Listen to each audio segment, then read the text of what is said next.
स्वागत है आपका आज की खबर में। मैं हूं आपके साथ महिमा शर्मा। रुक करते हैं अयोध्या की बड़ी खबरों की ओर। प्राण प्रतिष्ठा अनुष्ठान को लेकर हर दिन विशेष पूजन हो रहा है और अब आचार्य वर्णम अनुष्ठान किया जा रहा है। कई लोगों के मन में सवाल उठ रहा होगा कि आखिर प्राण प्रतिष्ठा क्यों की जाती है और आचार्य वर्णम अनुष्ठान क्यों होता है। और अब इन्हीं सवालों का जवाब दिया है राम जन्मभूमि तीर्थ क्षेत्र के मुख्य पुजारी आचार्य सत्येंद्र दास ने। उन्होंने प्राण प्रतिष्ठा और आचार्य वर्णम अनुष्ठान के बारे में विस्तार से जानकारी दी है। सुनिए उन्होंने क्या कुछ कहा।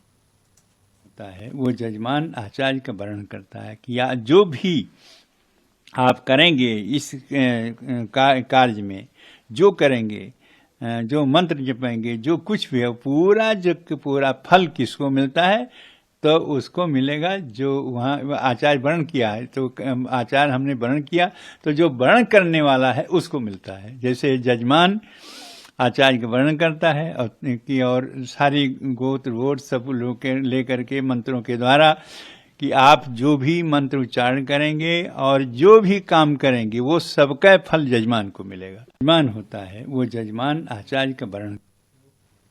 अयोध्या धाम राममय हो चुका है और विभिन्न स्थानों पर कई तरह के सांस्कृतिक कार्यक्रमों का भी आयोजन किया जा रहा है। इसकी जिम्मेदारी संस्कृति विभाग को सौंपी गई है। संस्कृति विभाग के अंतर्गत आने वाले ललित कला एकेडमी की ओर से कार्यक्रमों की पूरी रूपरेखा तैयार की गई है और इसके तहत अयोध्या धाम की प्रमुख दीवारों पर वॉल पेंटिंग कार्यशाला, सरयू नदी के तट पर भगवान राम पर आधारित रेत शिल्प के अलावा राम बाल लीला कलाकृतियों की प्रदर्शनी, मेहंदी और फूलों की वाटिका और फोटोग्राफी जैसे कार्यक्रमों का आयोजन किया जा रहा है। 18 जनवरी से ये कार्यक्रम पूरी तरह से शुरू हो चुके हैं और प्राण प्रतिष्ठा तक इसके बाद भी ये अनवरत जारी रहने वाले हैं।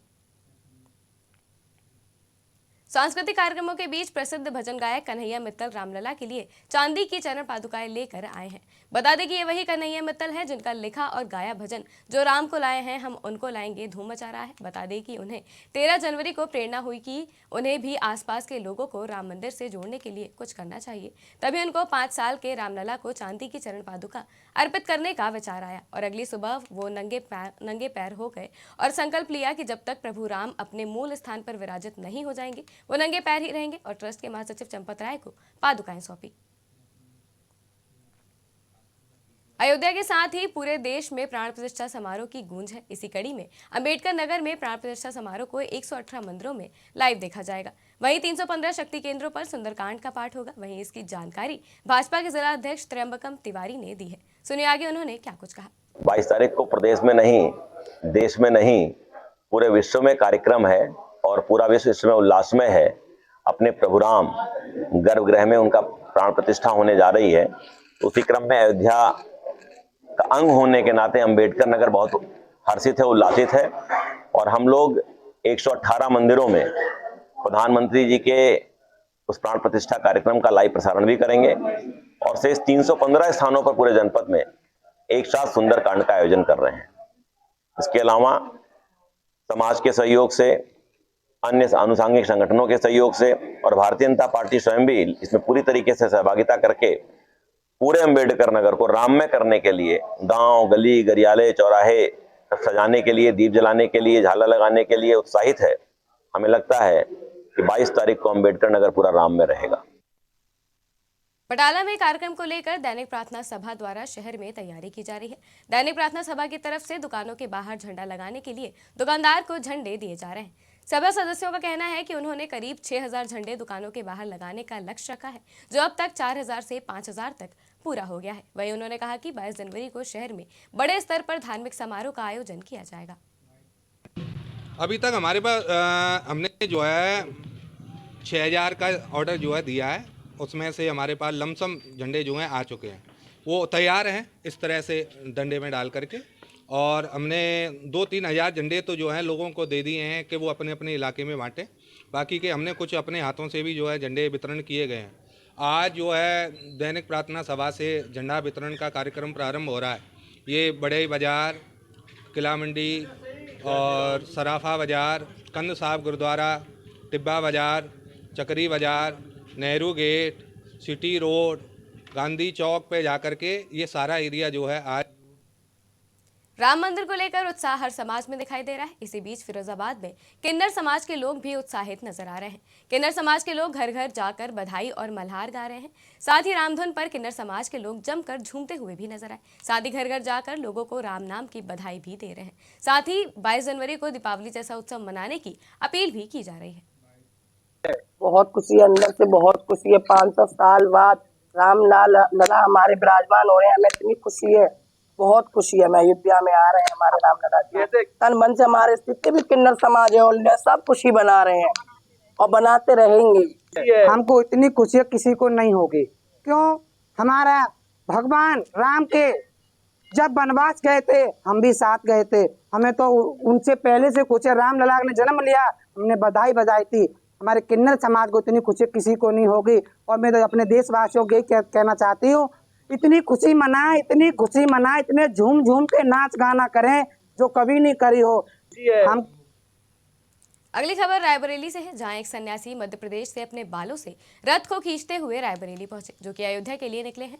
ये उनका संकल्प था कि मंदिर बनने के बाद वो अपनी बालों से रथ को खींचते हुए अयोध्या जाएंगे। वहीं रायबरेली के लालगंज कस्बे में उन्होंने एक गेस्ट हाउस में विश्राम किया और उसके बाद सन्यासी बद्री प्रसाद ने बताया कि वो मध्य प्रदेश के दमोह जिले से अपने बालों से रथ को खींचते हुए अयोध्या के लिए जा रहे हैं। साथ ही उन्होंने कहा, 1992 में जब कार सेवकों के ऊपर गोली चलाई गई थी, तभी मैंने प्रण ले लिया था कि जिस दिन राम मंदिर बनेगा उस दिन अपने बालों से रथ को खींचकर अयोध्या ले जाऊंगा। वो 500 से अधिक किलोमीटर की यात्रा में लगभग 350 किलोमीटर की यात्रा पूरी कर चुके हैं।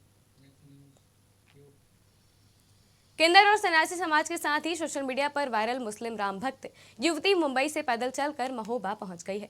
मुस्लिम युवती शबनम शेख जमकर सुर्खियां बटोर रही है। रामलला की भक्ति में शबनम अब तक करीब 1100 किलोमीटर का पैदल सफर तय करने के बाद उसी उत्साह और जुनून के साथ निरंतर आगे बढ़ती नजर आ रही है। शबनम शेख ने कहा कि वो नमाज भी पढ़ती है और पूजा पाठ भी करती है और परिवार से उन्हें पूरा सपोर्ट मिलता है।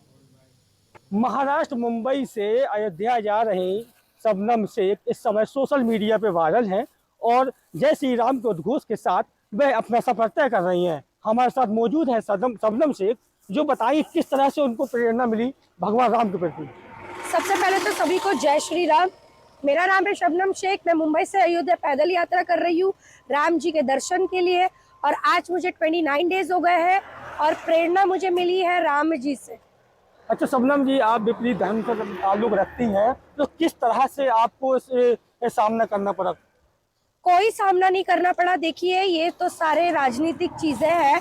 थोड़ा मालेगांव में प्रॉब्लम हुआ था, लेकिन रास्ते में बुरखे वाली फूल डाल रही है और दाढ़ी टोपी में एक मुसलमान बुजुर्ग आदमी है, वो अस्सलाम वालेकुम कह रहा है, जय श्री राम कह रहा है, भारत माता की जय कह रहा है, वंदे मातरम कह रहा है और वो ये भी कह रहा है कि भाई हम बहुत खुश है कि राम मंदिर बन रहा है। तो जैसे लगता है समय कम है, यात्रा ज़्यादा है, तो क्या भगवान राम की जो प्राण प्रतिष्ठा होना है उसमें पहुँच पाएंगी आप? प्राण प्रतिष्ठा में तो नहीं पहुंच पाऊंगी क्योंकि लोगों का इतना प्यार मिल रहा है मुझे, रास्ते में भव्य स्वागत कर रहे हैं लोग। कहीं ना कहीं तो उनका भी जो राम राम है मैं राम जी तक पहुंचाना चाहती हूँ और इतना उन लोग जुड़ चुके हैं मुझसे ग्राउंड लेवल पे कि मैं शायद जल्दी ना पहुंच पाऊँ। मेरा लक्ष्य था 22 का, लेकिन हो सकता है मैं 10 दिन लेट पहुंचूं। भगवान राम के प्रति आपकी इतनी बड़ी आस्था है, घर वालों का किस तरह से आपको सपोर्ट मिला? बहुत ज्यादा। मेरे घर वाले एकदम सेक्युलर माहौल में रहे, मैं भी पैदा सेक्युलर माहौल में ही हुई हूँ और हिंदू इलाके में, मेजोरिटी इलाके में रही हूँ, तो वहाँ कहीं ना कहीं एक प्रभाव पड़ा है मुझ पे बचपन से, न केवल मेरे पर, मेरे पिताजी पर भी। अच्छा शबनम शेख जी, आप नमाज भी पढ़ती होंगी? बिल्कुल पढ़ती हूँ नमाज, आती है नमाज। और पूजा पाठ भी करती होंगी? बिल्कुल करती हूँ, मैं मंदिर जाती हूँ, नमाज भी पढ़ती हूँ, भजन भी गाती हूँ, कव्वाली भी सुनती हूँ, हर चीज करती हूँ, मैं हर भगवान को मानती हूँ। अच्छा, जैसे आप पैदल यात्रा कर रही हैं तो लोगों का किस तरह आपका स्वागत किया जा रहा है, सपोर्ट मिल रहा है? बहुत सपोर्ट मिल रहा है, फूल माला डाल रहे हैं, खाना पीना रहना सब उन्हीं का होता है। मतलब जितना एक इंसान को मिलना चाहिए उससे कई गुना मुझे मिल रहा है। सोशल मीडिया पे आप बहुत वायरल है, तो क्या कहेंगे? कुछ आरोप भी लगते हैं कि देखिए ये शबनम शेख हैं, लगातार पॉपुलर होने के लिए पैदल यात्रा निकाल रही हैं, तो इसमें क्या कहेंगे, क्या जवाब देंगे लोगों को? मैं तो कह रही हूँ भाई, देश में 35 से 30 करोड़ मुसलमान है, उसमें से मैं एक अकेली निकली हूँ। अगर आपको भी ऐसा लगता है पॉपुलर होने निकली हूँ, आप घर बैठे वीडियो बनाने से अच्छा है मेरी तरह आप भी चल राम नाम लेके चलो। इसी बहाने चलो आपके मुंह से राम जी का नाम तो निकलेगा। मैं तो फेमस होने नहीं निकली, मैं हो गई फेमस, ये भी राम जी की कृपा है, वो अलग बात है। जैसे कि कई पार्टियां हैं, वो लगातार इसमें कोई राजनीतिक पार्टियों में दखल तो नहीं है? नहीं, मैं किसी पार्टी से क्यों जुड़ी रहूंगी, वो अलग बात है कि बीजेपी वाले ग्राउंड लेवल पे बहुत समर्थन करते हैं, आते हैं, खाना पीना रहना सब कुछ वो कर रहे हैं, आरएसएस वाले कर रहे हैं, बजरंग दल वाले कर रहे हैं, विश्व परिषद हिंदू वो जो भी है गौरक्षक कर रहे हैं, तो अब हमें हमें वो सपोर्ट कर रहे हैं, हम उनकी बात तो करेंगे ही ना भाई। चलिए, ये थी हमारे साथ शबनम शेख, जो अपनी आस्था के प्रति समर्पित होकर अयोध्या जा रहे महाराज। अग्नि अखाड़ा के राष्ट्रीय महासचिव स्वामी संपूर्णानंद का सहारनपुर के जसमौर पहुंचने पर भव्य स्वागत किया गया। मौके पर राणा आदित्य प्रताप सिंह और ग्रामवासियों ने फूल मालाओं और ढोल नगाड़ों से जोरदार स्वागत किया। इस दौरान उन्होंने श्रद्धालुओं को प्रवचन भी दिए और पूरे गांव का माहौल भक्तिमय नजर आया। दरअसल जसमौर के प्राचीन शिव मंदिर में भव्य 7 दिवसीय प्राण प्रतिष्ठा समारोह के तीसरे दिन अग्नि अखाड़ा के राष्ट्रीय महासचिव स्वामी संपूर्णानंद महाराज के पहुंचने पर फूल मालाओं ढोल नगाड़ों से शाकंभरी देवी मंदिर के व्यवस्थापक राणा आदित्य प्रताप सिंह और ग्रामवासियों ने जोरदार स्वागत किया। छत्तीसगढ़ राष्ट्रवादी संघ के प्रदेश संयोजक वीरेंद्र दुबे ने बड़ी घोषणा की है। उन्होंने बताया कि 21 जनवरी को धान से बनी हुई विश्व की सबसे बड़ी रंगोली प्रदेशवासियों को देखने को मिलेगी और विश्व का सबसे बड़ा गमछा लगभग 2000 मीटर का प्रभु श्री राम के चरणों में समर्पित किया जा रहा है। गमछे में जय श्री राम लिखा होगा और इसके साथ ही शोभा यात्रा का आयोजन भी किया जाएगा, जिसमें 501 बच्चे प्रभु श्री राम के वेशभूषा में नजर आएंगे और झांकी साइंस कॉलेज से राम मंदिर तक निकाली जाएगी। युवाओं का एक समूह है, जैसा कि आपको पता है कि पूरा विश्व राममय, भगवामय, सनातनमय हो चुका है। सभी सनातनियों ने अपने स्तर पर तैयारियां शुरू कर दी हैं। इसी कड़ी में छत्तीसगढ़ के हमारे प्रभु श्री राम, जो छत्तीसगढ़ उनका ननिहाल है, तो छत्तीसगढ़ उनके ननिहाल के हम युवाओं ने तय किया है कि प्रभु श्री राम के लिए ऐसा क्या विशेष किया जाए। तो हम लोगों ने प्रभु श्री राम के चरणों में 3 विश्व रिकॉर्ड समर्पित करने का तय किया है। ये आज से कार्यक्रम शुरू हो रहा है। हम विश्व की सबसे बड़ी प्रभु श्री राम की रंगोली बना रहे हैं, जो कि धान से बनेगा। धान छत्तीसगढ़ की पहचान है। अब छत्तीसगढ़ की पहचान धान और छत्तीसगढ़ के भांचे श्री राम को लेके हमने चालू किया है भांचा राम ननिहाल महोत्सव। इस महोत्सव में 3 विश्व रिकॉर्ड, एक भांचा राम का सबसे बड़ा रंगोली बनाने का आयोजन है, दूसरा विश्व का सबसे बड़ा गमछा हम बना रहे हैं, जो कि 2 किलोमीटर लंबा है। ये गमछा प्रभु श्री राम मंदिर अयोध्या जी जाएगा। मंदिर प्रांगण से बात हो रही है, 30 तारीख के बाद ये गमछा उन्होंने कहा है कि आप उसके बाद ये गमछा भेज सकते हैं। तीसरा विश्व रिकॉर्ड हम बना रहे हैं, प्रभु श्री राम की वेशभूषा में 501 नन्हे बच्चों को तैयार कर साइंस कॉलेज से राम मंदिर तक भव्य शोभा यात्रा निकालने की तैयारी है। इस कार्यक्रम को माननीय उप मुख्यमंत्री अरुण साव जी के मार्गदर्शन, उनके संरक्षण में चालू किया जा रहा है। माननीय रामविचार नेताम जी, माननीय ब्रजमोहन अग्रवाल जी, माननीय राजेश मूरत जी, माननीय केदार कश्यप जी और माननीय देवजी भाई पटेल जी हमारे संरक्षक हैं। इनका मार्गदर्शन और इनका जो योगदान है वो हमें लगातार। प्राण प्रतिष्ठा में उत्साह के साथ सुरक्षा को लेकर भी काफी तैयारियां चल रही हैं और अयोध्या में एटीएस के कमांडो रूट मार्च कर रहे हैं। एटीएस के कमांडो बख्तरबंद गाड़ियों में भारी सुरक्षा बल के साथ रूट मार्च कर रहे हैं और प्राण प्रतिष्ठा के मद्देनजर अयोध्या की सुरक्षा व्यवस्था को चाक चौबंद किया जा रहा है। उत्तर प्रदेश और देश ही नहीं बल्कि विदेशों में भी रामलला की प्राण प्रतिष्ठा के अवसर पर दिवाली मनाई जाएगी। इसी कड़ी में यूनाइटेड किंगडम की 217 हिंदू संस्थाओं ने संयुक्त बयान जारी किया है। उन्होंने अयोध्या में राम जन्मभूमि मंदिर में प्राण प्रतिष्ठा को ऐतिहासिक क्षण बताया है और कहा है कि श्री राम का अयोध्या में होना ही दिवाली है और अब विदेशों में भी दीपोत्सव और दीपावली मनाने की तैयारी की जा रही है। अयोध्या की खबरों में फिलहाल इतना ही। देश और दुनिया की तमाम खबरों के लिए देखते रहिए आज की खबर।